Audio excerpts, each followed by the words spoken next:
Welcome back into another episode of the Spaceman 2.0 Phoenix Truth Rising Show. Here to help you grow in the knowledge and wisdom of truth, and the truth will set you free.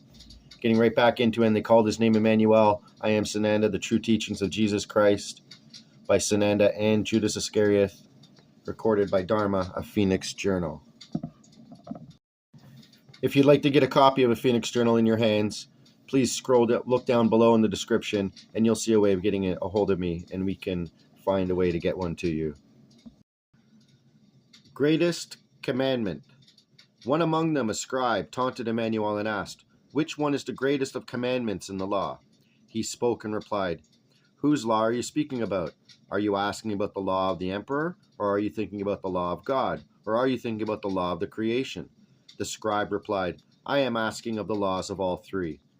Emmanuel responded, "The highest commandment in the law of the creation is, achieve the wisdom of knowledge, inasmuch as this will enable you to wisely follow the laws of the creation. The highest commandment of the law of God is, you shall honor God as the ruler of the three human races and follow his laws, for he is the king of wisdom of the three human races. But the highest command of the laws of the emperor is, you shall be subject to the emperor and follow his laws and give to him a tenth, for he is the ruler over the people. These are the noblest and greatest laws of the three, determined according to their type.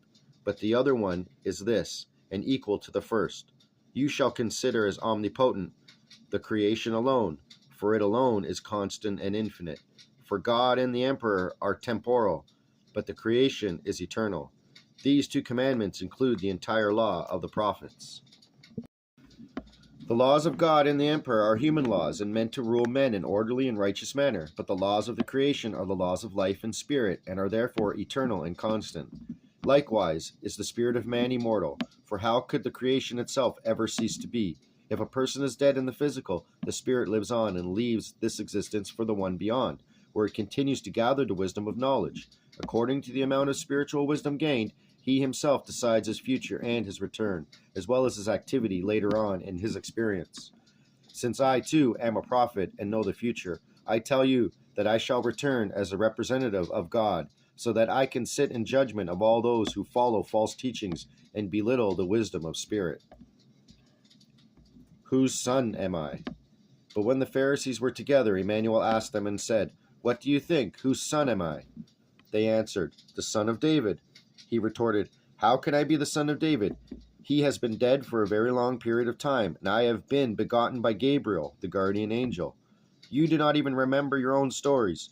Further, haven't you read or heard that David called me Lord when he said, 'The Lord said to my Lord, sit down at my right side so that I can place my enemies under your feet, for you are my stepson and my successor.' So since David calls me Lord, how can I be his son?" No one can give him an answer, and they said secretly, "He blasphemies God and the prophets. Let us contemplate how to arrest him and condemn him, that he be executed. For he endangers our very positions, and we shall no longer be respected by the people if we do not rid ourselves of this man." Beware of scribes and Pharisees. Emmanuel then turned to the people and the disciples and said, "The scribes and the Pharisees sit on the chairs of the prophets. Everything they say, however, you refrain from doing, and keep not their rules, and do not act according to their works. They teach you false teachings, which they and their predecessors have falsified, that they might profit therefrom. They contrive of heavy burdens, that they might place them upon the shoulders of the people, but they themselves will not want to lift a finger in production or works. Any labor that they do is done in the impressing of others. They enlarge their prayer belts as well as the tassels on their clothing. They love to sit in the best places at the tables and within the synagogues. They love to be greeted at the marketplace and to be called master by the people. Do not allow anyone to call you a master until you have perceived the wisdom of knowledge. Neither let anyone call you teacher until you follow the laws of the creation. For he who allows others to call him master and teacher, who does not have the wisdom of knowledge, will be denounced as a liar. He who will undeservedly exalt himself will be abased, and he who undeservedly abases himself will be esteemed lightly. Let him who is great in spirit consider himself great, and him who is small in spirit consider himself small, and he who is middling in spirit consider himself middling. It is stupid and unwise if a man lets others consider him greater or smaller than he is. Beware, scribes and Pharisees, you hypocrites who block spiritual progress for the people You will not attain it easily, and you keep it from those who wish to attain it because of false teachings and the power of your man-made laws. You hypocrites, devour the homes of the widows and devote long prayers for the sake of appearance. Therefore you shall stay in spiritual darkness all the longer for your foolishness. Woe unto you, hypocrites, who pass through lands, countries, and seas in order to win a follower for Judaism, and after one has become a Jew, you turn him into an irrational and unreasonable child that is serving false teachings in a twofold manner, as do you. An oath is of no substance. Woe unto you, you blind leaders of false teachings who say, if a person swears by the temple, that does not count, but if a person swears by the gold on the temple, that binds him. You fools and blinded ones, you are the offspring of evil. Why do you let people swear, knowing that an oath is not binding and is a worthless act? How can you say that if a person swears by the altar, that does not count, but if a person swears through sacrifice, that is binding? You blind and false teachers, who gave you the right to demand an oath or to swear? Since the laws of the creation state that the oaths should not be given, your speech should always be yes or no. Therefore, he who swears by anything on earth or the universe swears by something fleeting, which is without any substance, and therefore an oath is of no substance either. Therefore, he who swears by anything commits a crime with respect to truth of his word and makes it doubtful. Woe unto you, you blind leaders of a horde of blind, who say, this should be done and that should not be left undone, since you represent a false teaching. Woe unto you, who increase tenfold mint, maramai, dill, and caraway seed, and consider least important the most important in the law, namely the right to freedom and knowledge, and the truth of the creation. You are foolish and blind leaders. You are mosquitoes and swallows, camels, which you cannot digest. Woe unto you, scribes and Pharisees, you hypocrites, who keep cups and bowls outwardly clean, yet inside they are full of rapaciousness and greed. First you must purify that which is inside the cup, so that what is on the outside also becomes and remains pure. So you too appear godly and good in front of people, but inwardly you are full of hypocrisy and falsehood and violations. Woe unto you hypocrites who build tombs for the prophets and adorn the graves of the just and speak, if we had been at the time of our fathers, we would not have become guilty with them in the shedding of the prophets' blood. Woe to you hypocrites who secretly call the dead from the common people and talk with them and believe them, but they only speak of that which they already thought wrongly during their lifetime. You are not great enough to call upon the dead, who have some wisdom and tell of the truth. You give testimony to yourself, and you are the children of those people who killed the prophets and falsified their teachings. Therefore, you fulfill the measure of your fathers. Since you end your life without understanding, and you will have trouble learning in the future, you generation of vipers, how can you be great in spirit without having any understanding?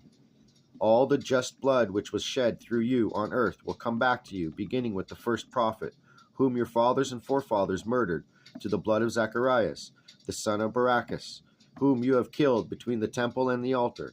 Therefore, all the blood of the future will be of your accountability. All the blood of the future which will be shed will be of your accountability.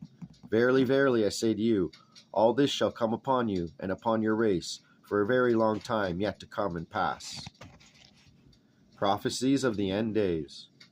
As Emmanuel walked from the temple, and disciples wanted to show him the building in which the temple was built, but he spoke to them, do you not see all this? Verily I say to you, not one stone here will remain upon the other without being broken. For the Jews trespass against life and the truth, and they built this city on the blood of people. They plundered this land through rapaciousness and murder, and killed their friends, with whom they drank wine. Thus they betrayed their own friends and murdered them because of their greediness. Likewise it shall be done unto them. Later, as he sat on the Mount of Olives, his disciples came to him and requested, tell us, when will this happen, and what will be the sign? But Emmanuel answered and said, see to it that no one leads you astray. For many will come in my name and say, I am Emmanuel, and they will lead great numbers of ones astray. People will hear about wars and war cries. They shall see and not be startled. This is what must happen. But that is not yet the end, because people will rise against one another and one kingdom against another, and there will be times of great need and earthquakes and great floods all about the lands. This is the beginning of great calamities and great cataclysms. Soon the people with the knowledge will be surrendered to grief, and many will be killed. They will be hated for the sake of truth in their teaching and for their wisdom. Many kinds of cults will rise up against one another, and much blood will flow, and many hearts and spirits will be broken. Many will succumb as a result of these conflicts and will betray one another and will hate one another because they remain small in spirit. Because there will be lack of faith, love will become cold and deadened in many, many people. Hatred will rule over all the world, and evil will reign for a long period of time. But he who persists in the truth will survive. This lesson will be preached throughout the entire world as testimony for all peoples, and then the end will come, when the word of truth has gone forth throughout the total of the lands. When the people will see the horror of destruction in Jerusalem and the lands thereabout, of which the prophets have already spoken, then the end will come. When this happens, whoever is at the time in the land of Judea should flee to the mountains. He who is on the roof should not come down from it to get anything from out of his house. He who is in the field should not come back in order to get his coat or any of other of his possessions. Oh, woe to the women in this place who are pregnant and those who are suckling their babies at that time, for they shall suffer much grief and death. There will be multitudes. There will follow great grief as has never been before since the beginning of the world until now, and also never will be again. And if these days were not shortened, no man would remain alive, but the days will be shortened for the sake of the Spirit and wisdom, and for the sake of people who serve the truth and the laws. There shall be untold gnashing and chattering of teeth, and great mourning and screaming when this time comes, because of man's lack of understanding and because of his greed. There shall be machines made from metal for use in the air, on the waters and on land, to kill one another in great masses. They shall throw heavy projectiles out of these machines made of metal, and they shall strike the cities throughout the lands. Fire will come out of these projectiles and burn the world, so that hardly anything will survive, and that which does survive will not long be spared. They will put the cornerstones of life itself into the projectiles in order to kindle the deadly fires. And if at that time the celestial suns would not appear in order to bring it to a standstill, verily I tell you, not one person would survive upon the face of the earth. Since the human race will at that time number at least 10 times 500 million people, 2 parts thereof will be destroyed and killed. When at that point someone will say to the people, Behold, here is Emmanuel, they shall not believe it, because many false Emmanuels and false prophets will rise up and do great signs and wonders, so that if it were possible, also even the wise and knowing would be misled. Behold, I told you so before. Therefore, when they shall say, He is in the desert, man shall not go out, and behold, he is in a chamber, they shall not believe. Since I will most certainly return at that point in time, I will let them recognize me. This is how the law is written, and thus shall it be. For a lightning starts with the rise and radiates until its setting. Thus will be my coming among the heavenly host, with whom I shall have my renewed life at that time. Men of all times, beware. Wherever the carcass is, there the vultures will gather, so beware of them. Soon after the grief of that time, sun and moon will no longer radiate, and the stars will fall from heaven, and the powers of the heavens will become shaky. The structure of the heavens will be disturbed because of the senselessly erupted power of men, who will be living in greed, power, and addiction. There will then appear a sign in the sky, and then all the generations on earth will cry, and will see the celestial sons coming in the clouds of the sky, and they are of great power, and will judge harshly against senselessness. Since God is the ruler over the 3 human races, he therefore will judge them through his representatives. Man owes God his creation, and God is the ruler over him, so that he has to follow his commandments and respect him as the greatest king of wisdom. He will send forth his guardian angels with loud trumpets, and will gather his followers from the 4 winds, from one end of the earth onto the other end. Blessed ones, learn a parable from the fig tree. When its branch begins to have leaves, and they are coming out, you know that summer is near. Likewise, the people at that time, when they see all of this, they will know that it is close at hand. Verily, verily, I say to you, this is how it will be, and this human race will not pass until all of this has come about. Heaven and earth will pass, and the universe also, but my words will not pass, for they are words of truth within the laws of the creation. No one knows of the day nor hour that all this will happen, nor do the guardian angels of God, nor I, Emmanuel, but God alone, who has the greatest wisdom, knows. He is the ruler over all these human races, and to him is due honor and praise. And he, too, owes honor and praise unto the creation, which is above all. So be it, if man reveres and honors God, and recognizes only the creation as the supreme power, he thereby acts rightly in truth. Let us draw this to a close for this section. I treasure you for your service. It is wondrous to sit with the Master Sananda and know that he has grown into his perfection, and allow these things to be put to paper in mine own words, so that the record is set to straight. I am humble in my gratitude. I take my leave. I am Judas Iscarioth. I am that I am. I am Sananda IMMANUEL, that my seal be placed on the truth of these writings. So be it, and Salah.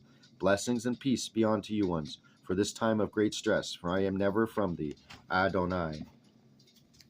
So thank you for tuning in, and I'll be back with another episode of the Phoenix Truth Rising Show. This is the Spaceman 2.0, and I'm out.